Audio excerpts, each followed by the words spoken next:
Hello, people, and welcome to the One and a Half Brains podcast with me, Len, and my co-podcaster, Ollie. Hey guys. Today we'll be talking about the butterfly effect. So today we'll be talking about the...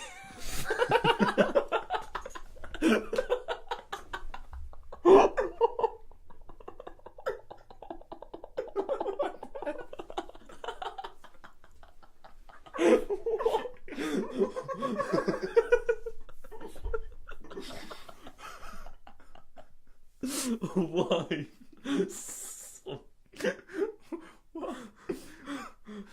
That's funny. I'm gonna enjoy listening back to that. I'm not going to cut this out. So anyway, Yeah, sorry about that. Anyway, we will be talking about the butterfly effect today.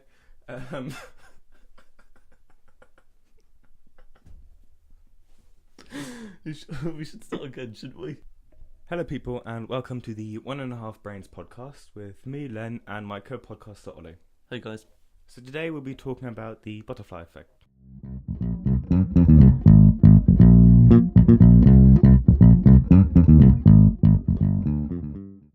So today we're talking about the butterfly effect. Ollie, can you tell us a bit about it? Well, it was first introduced by a man called Edward Norton Lawrence in the 1960s. What was the quote that he came up with? Why it's called the butterfly effect? So he named it the butterfly effect because he was quoted to say, "When a butterfly flutters its wings in one part of the world, it can eventually cause a hurricane in another." Meaning that the smallest action could potentially have a huge reaction. Yeah, result in dramatic changes. Exactly. So it's just a knock-on effect. Yeah, so today we'll be talking about a couple of examples about it, as well as personal experiences with the butterfly effect that may have changed our life, our family's life. Of course, it counts for everyone. It influences everyone's life. Straight back from the most obvious one, everyone's parents meeting. Yeah. For example, my mum walking into same bar as my dad did on the same day at the same time. The odds of that is extremely low, and of course, Well, it's 1 in 7 billion. yeah. Today the examples we'll be talking about are World War One, JFK assassination, and Seth MacFarlane and the space rocket thrusters from the space shuttles. World War One probably being the biggest one. Yeah, so we're going to start off with that. So we're going to go with a time order in this. So first we talk about World War One. Ollie, do you want to give us a bit of background? So this was on June 28th, 1914. It was the Archduke of Austria going down the street for a parade, and Franz Ferdinand, he was in a car, and there was an assassinator there who attempted... Assassin! Assassinator. Sorry. An assassin there, sorry about that, who attempted to blow him up with a grenade, I believe, but it missed and got the car behind him. Yeah, exactly. Only injuring the people behind him. Yeah. So later that day, he wanted to go visit the victims of that, and the route was all planned out, but the driver took a wrong turn. Along with taking a wrong turn, the car also stalled at a junction, which led to one of the assassins Turning around, seeing that it was Franz Ferdinand, his target from earlier in the day, and he proceeded to shoot him and his wife.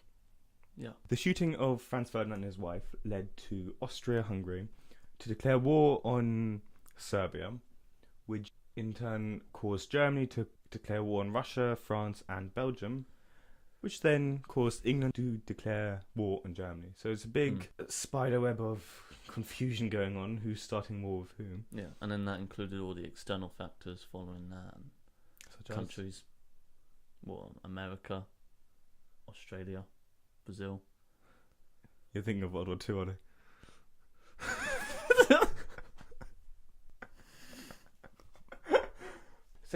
So this is a very common example of the butterfly effect. If the assassins wouldn't have hit the wrong car, the passengers wouldn't have been injured, which wouldn't have led Franz Ferdinand to go visit them in the afternoon, which in turn wouldn't have led to the driver taking a wrong turn and getting Franz Ferdinand shot by one of the assassins standing on the corner of the street.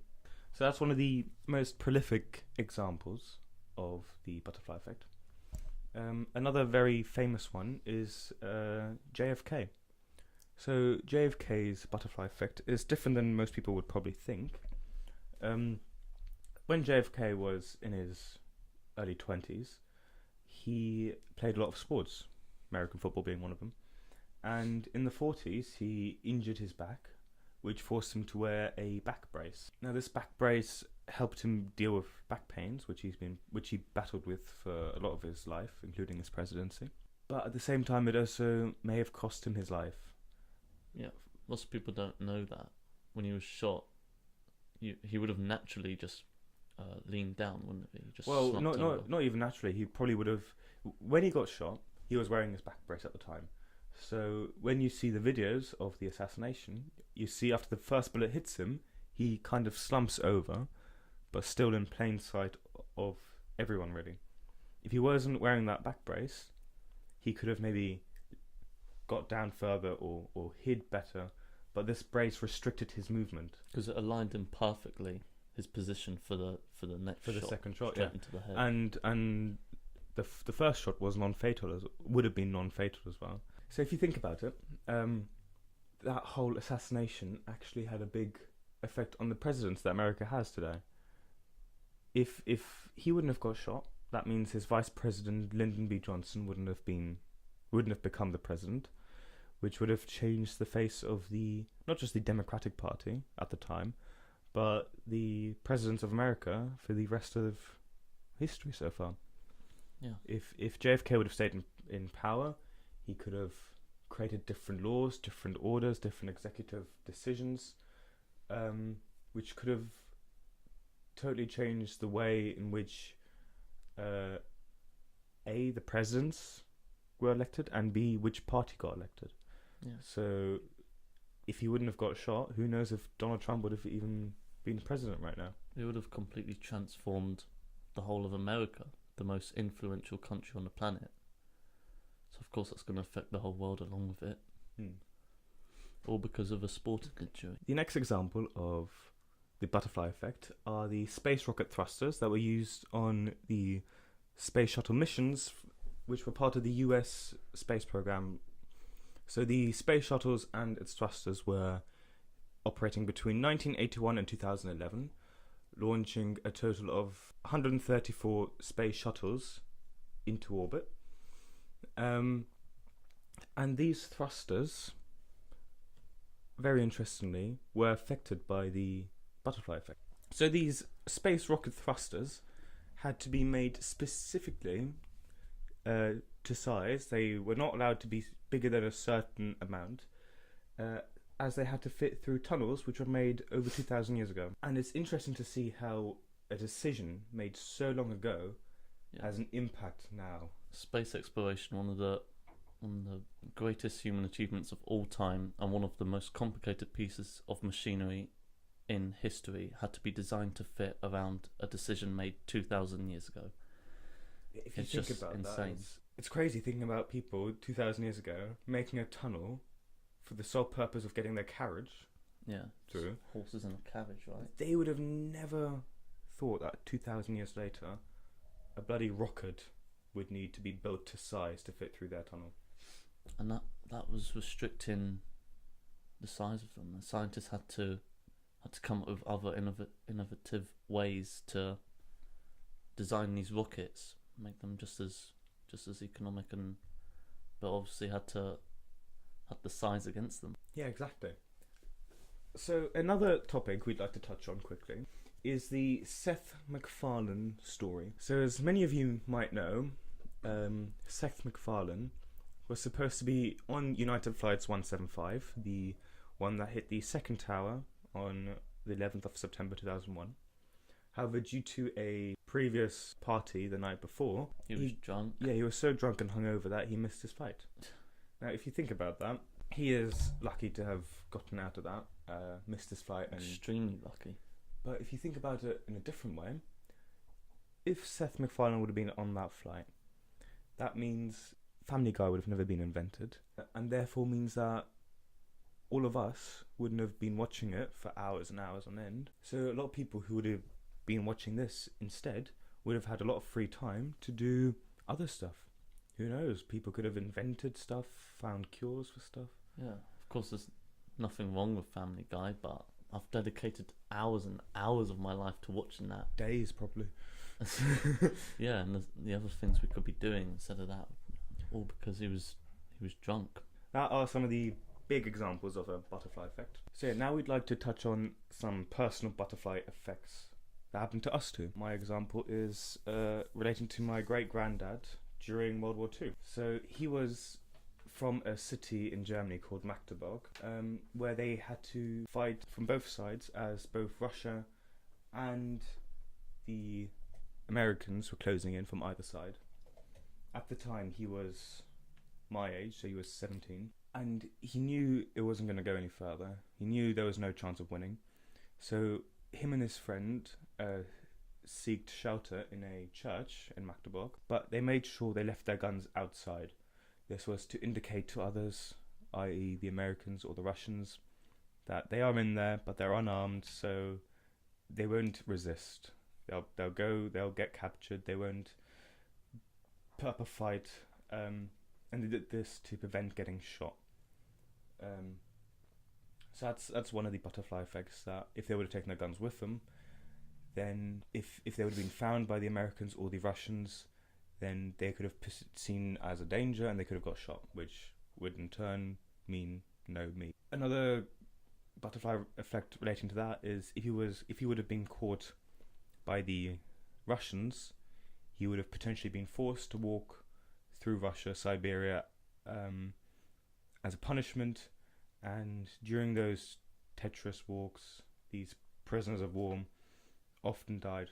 Instead, he was caught by the Americans, spent a couple months in prisoner of war camps in Germany, Belgium and France, the latter of which was operated by the Americans, where he was kept until he was released in 1946. Yeah, that's my butterfly effect story, how I may not be around if it weren't for him leaving his guns outside the church. Yeah, that's far more interesting than my one that I can come up with. Of course, everyone has their own butterfly effects that have influenced their life. One that I can think of off the top of my head was completely having a different childhood if it weren't for my dad misbehaving in school. When he finished school and did college, he wanted to do art, or at least something along the lines of art, something creative, but they wouldn't allow him to do the subject because of not a good, report, bunking and what so. So he was forced to do business and finance, which he really wasn't interested in at the time. Did the courses, discovered that he actually loved it, grew a huge passion for them, resulting in him getting into the business industry, moving to Singapore. Then I came along 4 years later, so he moved to Hong Kong, lived there for my whole childhood up until I was about 11, and I'm extremely grateful for that childhood. And if it wasn't for that, then my life would be completely different right now. Probably wouldn't be living here, you wouldn't be listening to me right now. Of course, not as intense or interesting as Leonard's, but there we go. Everyone has a butterfly effect, or several that influenced their lives, that affected how they grew up or how they made certain decisions, and depending on what decisions they took, where they're at now. So that were our butterfly effect stories, along with some examples. We hope that you know a bit more about the subject now. And also, if you do have any interesting butterfly effects that happen to you, we'd love to hear about that. You can find us at @1_brains on Twitter. That's one as in the number, not ONE. Or on YouTube as 1.5 brains. So, yeah. We hope you enjoyed this episode, and we hope to hear your stories about the butterfly effect, as well as feedback. Or just random theory that we've covered, and expect to hear lots of more theories. Yeah, if you have any theories or stories you'd like us to cover, just write in the comments, give us a quick overview, and we'd be more than happy to talk about it. Yeah, so leave your suggestions in the comments, and we'll be hoping to hear from you. Thank you.